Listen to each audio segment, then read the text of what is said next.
Right, if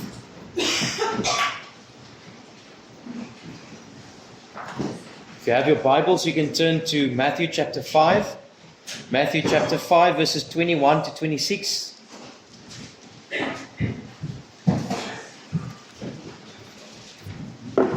Spoiler, we will not preach this passage. We are going to look at it. Going to be a two-part message. So we are in the series of the Sermon on the Mount. We are now at this portion.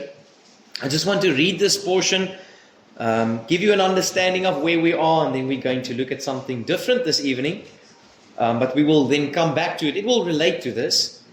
That's why it's in this portion. And then next week we'll expound on this passage itself. So this week, this evening is going to be extremely practical.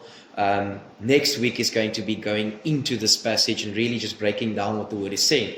So Matthew chapter 5 verses 21 says, "Ye have heard that it's been said of old time, that thou shalt not kill, and whosoever shall kill shall be in danger of judgment. But I say unto you, that whosoever is angry with his brother without a cause shall be in danger of judgment. And whosoever shall say to his brother, Raca, shall be in danger of the council. But whosoever shall say, Thou fool, shall be in danger of hellfire. Therefore, if thou bring thy gift to the altar, and there rememberest that thy brother hath aught against thee, leave there thy gift before the altar, and go thy way, and first be reconciled to thy brother, and then come and offer thy gift. Agree with thine adversary quickly, whilst thou art in the way with him, lest at any time the adversary deliver thee to the judge, and the judge deliver thee to the officer, and thou be cast into prison. For verily I say unto you, thou shalt by no means come out thence, till thou hast paid the uttermost farthing." Let's pray. Heavenly Father, thank you for this evening, Lord, and although it is a different message, Lord, I pray that, Lord, just a practical application of ruling our spirit, Lord. I pray that we'll find practical application in our hearts and in our lives, Lord. Truly help us, Lord, to be changed by your word, Lord, that we would apply your word in our lives, Lord. I pray this in Jesus' name. Amen. Just to give you a background before we sort of move away from this text this evening. So we've been going through the Sermon on the Mount, and it's truly an incredible sermon. Jesus has a way of taking 2 or 3 sentences and expounding the whole of the gospel message in 5 or 6 sentences. And that's what he did when he started off the sermon. He said, "Blessed are the poor in spirit." That explains everything that relates to man's sinfulness. And so he says, "Blessed are the poor in spirit." They immediately understood that by that saying, that Jesus was saying that spiritually they are bankrupt, spiritually they are beggars, they can offer God nothing spiritually. They need to understand that they need to come to God poor in spirit, and they need to come to Christ and receive his righteousness. It then speaks about blessed are those who hunger and thirst after righteousness. Before that it says blessed are those who mourn. And then it explains the reality of when a person comes to understand his spiritual bankruptcy, he comes to the understanding of his sin and his guilt before God. He mourns over his sin. He turns to God in meekness. He wants and desires the righteousness that comes from Christ and not from his own. And he becomes a peacemaker after that. And ultimately we see what flows from that will be suffering for righteousness' sake, right? And so God has this ability to literally preach the whole Christian life in 6 or 7 sentences. He then goes further to say, and this is very important because right after that, he then says, "You are the salt and the light." And so he is saying that you are the salt. It's not become the salt and light. You are the salt and light if you are saved. And then he says he's not come to break, or he's come to fulfill the law. And important, we looked at that last week, and Christ did not come to keep the oral traditions and to keep the additions to the law. He came to keep the law. And he had to keep the law, because if he couldn't keep the law, then there would be no salvation for us. But Christ kept the law perfectly, and that's why I always say, as much as we value his death, let's value his life. It was a life full of sacrifices. It was a life full of keeping the law and obeying God and always doing what pleasing to the Father. So that when that day comes and he's dying on the cross, that he can make a perfect substitute, a perfect transaction by saying, take the sinner and transfer him my perfect blameless life. And so Christ had no idea or heart or even closely to what he was being accused of. That he's not keeping the law and that he's a false prophet. And it is all just the lies and hypocrisy of men. He then, after that, then goes to the law and explains his standard of the law. Right before he says that unless your righteousness exceed the righteousness of the scribes and the Pharisees, you will in no wise enter the kingdom. And then he explains the law. And he will speak about anger, he will speak about lust, and he will speak about all manner of things that through that will expose their hypocrisy. Because for the Jews and for anyone today also that is unsaved, that has the knowledge of what is right and wrong, tries to obey the law and try and see what is the minimal requirement of the law and see if I can obey that to sort of wiggle my way into heaven. But God says, no, when my laws are written on your heart, something radically changes. When my laws are written on your heart, when you are changed, when you are saved, there's a whole new standard, a righteousness that far exceeds the righteousness of the scribes and the Pharisees. Why? Because you live better and therefore you deserve to go to heaven? No. By the nature of the new birth, your righteousness exceeds anyone else's righteousness because you receive the righteousness of God. And that righteousness practically changes you. It's not just the righteousness that you receive from God and then positionally you are changed before God and you will be right with Him, but practically it changes nothing in your daily walk, in your talk, in your living, right? So if you have Christ's righteousness and you are saved and you are forgiven, there will be a practical change in your life. And so we look at something like anger, and Christ will really go to the heart of it. He will not just say that don't kill your brother or don't kill your sister, and then you will be in danger of judgment. He goes much deeper than that. And he goes to the heart of what really causes murder. And it is anger, right? I gave this example when I was preaching, and I preached that example at Grace also. I said, if I go to a man and I'm angry at him, and in my anger I just have an outburst and I try and swipe at him, and he somehow gets to miss my fist, right? I don't know how he will do that, but you set me up to that. You started laughing. And so he somehow misses. And people will respond back by saying, wow, the pastor has an anger issue. But now let's say I have that same amount of anger and I swipe at him and his face is just at the right position and I get his nose bone into his brain. He falls, collapses dead right on the spot. He's dead, gone. Suddenly now everyone is saying, your pastor doesn't just have an anger issue. Your pastor is a murderer that's going to go to prison. But I had exactly the same amount of anger when I swiped at him and I missed him. God saw me exercising the exact amount of anger that now killed that man because his face was in the right position. And so ultimately God is more concerned with the heart. The heart is the heart of the matter, right? And so God is going to speak to the heart. And then he says, no, I'll go further than just killing someone. I say to you that whoso is angry at his brother without a cause shall be in danger of judgment. Right? And listen to the vastness of the two. How different the two is. Now, I love it how it says, Jesus says, but I say unto you. And I can just imagine them listening to this and saying, well, who are you to say that? But I say unto you, as if you have a higher authority than the scriptures and the Father and the Pharisees? Yes, this is Jesus. Not that he would have a higher authority than the scripture. The scripture in him himself. He is the scriptures. Right?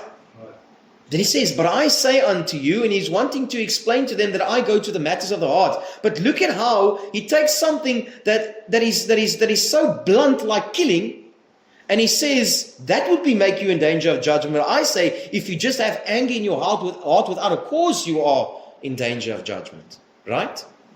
Now one asks the question, but how many people have I been angry at without a cause? And now the God of the universe says that I'm in the same judgment as if I killed someone. Right? God is raising the standard, and reality is that this is a two-edged sword. It can produce two things. In the believer's heart, it gives us a sensitivity towards sin, right? And makes him realize that God's standards is so above him, and he really, really, really needs to rely on God to change his heart. For the self-righteous, it should produce in him the reality that, God, I can never keep the standards.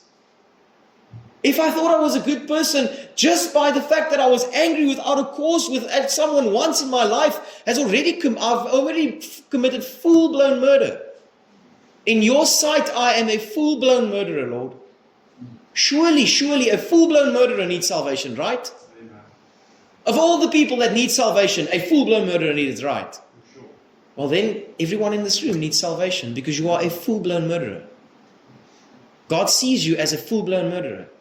That's why when God says He looks down upon man, unsaved man, He sees mouth as an open grave. We think we're not that bad, but God says, and I look into your mouth, I see a body decaying in front of my eyes. So we are so far removed from man's understanding of righteousness, right? God sees something completely different. But now if the spirit has been saved, or the heart's been saved, the spirit's been renewed, there's a new life that comes from it. And this evening, I don't know, did I record? Okay, so this evening, I'm just going to look at 15 things, and it's mostly in Proverbs. What does a controlled spirit look like this evening? This is extremely practical. This morning was one of those moments where I almost got a little bit nervous thinking this is really going deep into the scriptures now. I don't want to lose people. But tonight is the complete opposite. It is absolutely practical, and it will truly help you for the rest of this week. There's nothing complicated about it. It truly is just taking the scriptures and explaining to us, what does it look like when my spirit is controlled? When I'm saved and I'm not overruled by anger and bitterness, what does the spirit look like? What does it produce in my heart if I'm controlled by the spirit and my speech and my actions follow? And I just pray that this week it will be a help to you. That's my prayer. Practical help this evening. Next week, we will go into the verses and go verse by verse and explain this text. So this evening, number one, a controlled spirit produces gentle speech. In Proverbs 25 verses 15, it says, and you can probably stay in Proverbs because we're going to be back and forth in Proverbs. But Proverbs 25 verses 15 says, by long forbearing is a prince persuaded, and a soft tongue breaketh the bone. A soft tongue, imagine that. A soft tongue breaketh the bone. There's no much more strength than I have when my spirit is controlled and I have a soft answer to give to someone. Ecclesiastes 10 verses 4 says, if the spirit of the ruler rise up against thee, leave not thy place, for yielding pacifieth great offenses. Yielding pacifieth great offenses, and it makes us think of something else that pacifies great offenses, right? Love covers a multitude of sins. Proverbs 12 verses 18, there is that speaketh like the piercing of a sword, but the tongue of the wise is health. A controlled spirit produces a gentle speech. Secondly, a controlled spirit guards the tongue. In Proverbs 17 verses 27, it says, and there's quite a lot of verses in Proverbs. Proverbs 17 verses 20 says, he that hath knowledge spareth his words, and a man of understanding is of an excellent spirit. Proverbs 21 verses 23, whoso keepeth his mouth, his tongue keepeth his soul from trouble. Whoso keepeth his mouth and his tongue keepeth his soul from troubles. I want to challenge you. You may have thought this evening, man, I came for an expository message on Matthew. And now this is just practical and I know this already. And if that's true, I want to challenge you. Do you have any troubles? Are you free from the anxieties in the evenings of things that you have said? Way have you responded to your spouse, to people, to friends, to family? Because if you're not, then you need this. You need the practical teachings of the Word of God and apply it. And say, Lord, I need to learn to keep my mouth and my tongue, and it'll save me many, many troubles. Proverbs 10 verses 19, in the multitude of words there wanteth not sin, but he that refraineth his lips is wise. You look at the world today and you see the condition of the world today, and you look back and it can often be traced by an uncontrolled spirit and a word spoken. You think, no, it can't be that easy. Sometimes it's truly just a case of you need the right person in the right level of power to speak an uncontrolled word with an uncontrolled spirit, and you have a world war. James 1 verses 19, wherefore, my beloved brethren, let every man be swift to hear, slow to speak, and slow to wrath. A man that has a guard over his spirit will have a guard over his tongue. A man with a controlled spirit will refuse gossip. Proverbs 11 verses 13 says, a talebearer revealeth secrets, but he that is of a faithful spirit concealeth a matter. And it comes back to the spirit again. The Bible says, he that is of a faithful spirit, because that is truly where the change happens, right? It's not that I have to conceal this matter because God wants me to conceal this matter, and not concealing this matter will cause me to sin and I might go to hell. No, it is the spirit that has been changed within me has a new desire to rather conceal this instead of going around and telling it to everyone.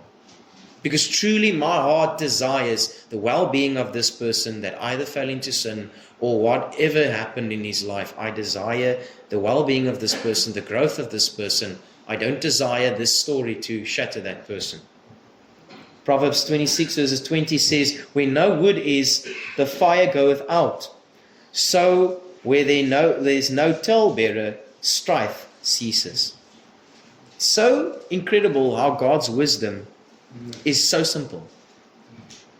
Where there's no talebearer, strife ceases. Humility or a controlled spirit is teachable.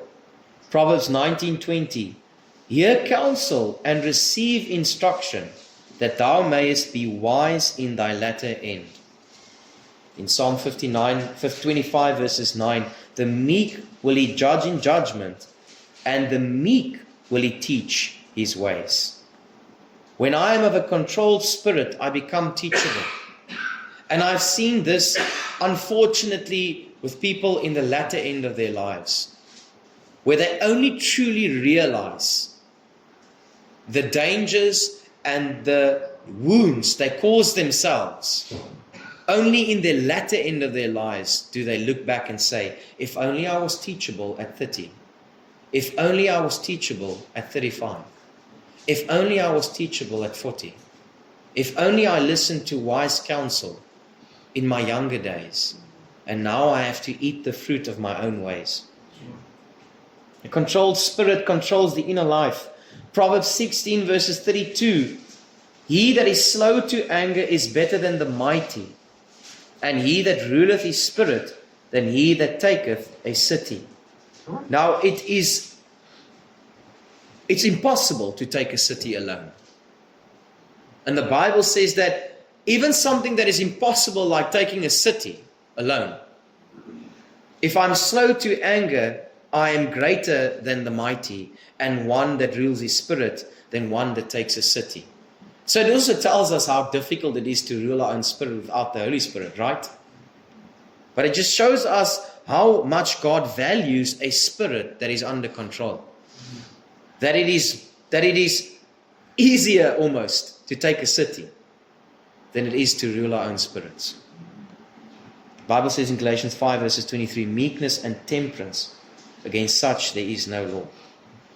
Number 6, a controlled or a spirit-controlled heart is slow to anger. Proverbs 14 verses 29 says, he that is slow to wrath is of great understanding, but he that is hasty of spirit exalteth folly. Ecclesiastes 7 verses 9. Be not hasty in thy spirit to be angry, for angry resteth in the bosom of fools. And I see this again and again and again and again and again. Not even in my own life, in those around me. You want to counsel someone and say, brother, this anger is going to kill you. This anger that you are exalted, that you are expressing, you are of a hasty spirit, it's exalting folly, and it rests in the bosom of fools. Number 7, a controlled spirit listens before speaking. In Proverbs 18 verses 15, the heart of the prudent getteth knowledge, and the ear of the wise seeketh knowledge. In Job 13 verses 5, oh, that ye would together hold your peace, and that it should be your wisdom. The heart of the prudent getteth knowledge, and the ear of the wise seeks knowledge. If I'm not hasty in my spirit, if my spirit is controlled, I truly care what someone has to say. I truly care about what that person has to say. I don't have to get my answer before they speak. I don't have to get the point across before I have heard what they have said or what they wanted to say. But I truly care about what the person wants to say. A self-controlled heart avoids self-promotion. This is not in Proverbs, but in Luke 14 verses 11. For whosoever exalteth himself shall be abased, and he that humbleth himself shall be exalted. In Philippians 2 verses 7, but made himself of no reputation, and took upon the form of a servant, and was made in the likeness of men. There we see Christ, our ultimate example. The Bible says, thought it not robbery. He didn't seize upon the reality that he was God in the flesh, that he would have the worship of angels, and that he had the respect and adoration of everyone in heaven, and the angels rejoiced and worshipped him, right? And it says there, he thought it not robbery to be equal with God. He didn't find it something to seize upon, but made himself of no reputation, and he took upon the form of a servant, and he was made in the likeness of men. Then a controlled spirit receives correction well. Proverbs 15 verses 31 says, the ear that heareth the reproof of life abideth among the wise. Psalm 141 verses 5, let the righteous smite me, it shall be a kindness, and let him reprove me, it shall be an excellent oil, which shall not break my head. How often can we truly say that when somebody in love rebukes me, but not just in love? Not everyone is going to rebuke you in love. Sometimes people will rebuke you and you don't necessarily sense that this person did it in love. But what a joyful, beautiful place to be when I can take a correction, even if it wasn't done in love, and I can ask the Lord, Lord, what can I learn from this correction? What can I take from this correction? What about what this person said about me is true, and how can I change this? Then a controlled spirit seeks peace, not victory. Romans 12 verses 18 says, if it is possible, as much as lieth in you, live peaceably with all men. The Bible says in Matthew 5 verses 9, blessed are the peacemakers, for they shall be called the children of God. It's not my desire to win in an argument. It's not my desire to get my point across. It's my desire to seek peace. I'd much rather be wrong and holy than be right and prideful. A controlled spirit avoids harsh authority. 1 Peter 5 verses 2 to 3. Feed the flock of God which is among you, taking the oversight thereof, not by constraint, but willingly, not of filthy lucre, but of a ready mind, neither as being lords over God's heritage, but being examples or ensamples to the flock. 2 Corinthians 1:24 says, not for that we have dominion over your faith, but are helpers of your joy. Please, Grace Baptist Church, if I ever reach a point where it seems like I'm lording over the flock, tell me. Send me a message. I've had that once before, by the way. And I appreciated that. And do it again. Because if there's ever the sense that I have not become your fellow helper, and that I am just a servant with you, And so it is with all of us. We look at others and realize that I'm not there to become Lord over you. I'm there to serve God with you. I'm there to shepherd. I'm there to guide with you. And I'm ultimately serving the same God with my own frailties and sin. And we're all together serving the Lord Jesus Christ. Controlled spirit knows when to be silent. Proverbs 10 verses 19. In the multitude of words there wanteth not sin, but he that refraineth his lips is wise. You know, the Bible says to the unsaved that we will give an account to every idle word that is spoken. Now my son said to me, because I remember this, it was funny this one day, not in the situation but afterwards.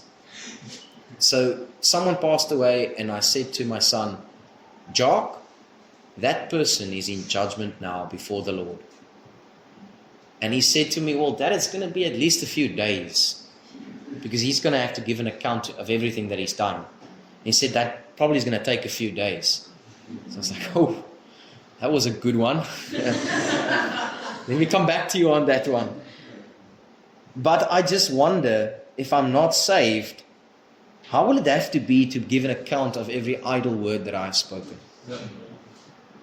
I wonder if we have a knowledge of the magnitude of the words that we have spoken in this life. And that God took care of taking notice of every one of them. And so it is with us as being saved. We have to one day give an account of our lives. By God's grace, we will have the victory. We will have the blood of Christ that has cleansed us. But do I want to stand before God and give an account of things that I have said? And it is usually when I spoke a lot. In the multitude of words, there wanteth not sin. I look back on my life and I look back on situations with deep regret. Oftentimes waking up at night, or oftentimes just when you are walking and thinking, and then suddenly this feeling comes to your stomach. Well, have you ever experienced that? And you think, why did I say that? Why did I do that? Why did I say that? Why did I not just keep my mouth? Did I really have to be right at the expense of this? Therefore the prudent shall keep silence. Then a controlled spirit takes responsibility. Psalm 51:17 says, the sacrifices of God is a broken spirit, a broken and a contrite heart. O God, thou wilt not despise. 1 John 1:9 says, if we confess our sins, he is faithful and just to forgive us our sins and to cleanse us from all unrighteousness. And I believe it almost goes back to the passage that we looked at where it says, go to thine adversary, make right with him, right? And so it is in all matters. Go to the person and get right with that person. Humble yourself. Take responsibility where you have done wrong. Ask for forgiveness and get it right with God and get it right with men. Controlled spirit builds trust over time. Proverbs 11 verses 3. The integrity of the upright shall guide them, but the perverseness of transgressors shall destroy them. The Bible says, he that is faithful in little, or in the least, is faithful also in much. When I have a controlled spirit, over time, trust is built. Over time, I build a testimony. Over time, people see this person as a man that has a controlled spirit, a man that is not easily angry, a man that can take correction, a man that, and so I can go on. God help me, I want to have that testimony. Each and every one of you wants that testimony of your life, right? Isn't that so much more precious than gold?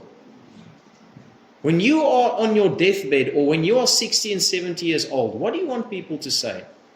Is it really going to matter when you are 70 years old and people say, you know what, that guy had a lot of money? Or do you want people to say, you know what, when I think of that person, I think of humility. When I think of that person, I see someone that had a control over his spirit. When I see that person, I see someone that really modeled the love of Christ. A controlled spirit is God's path to God's favor. In James 4:6 says, God resists the proud, but he gives grace to the humble. In Isaiah 66:2, but to this man will I look, even to him that is of a poor and a contrite spirit, and trembleth at my word.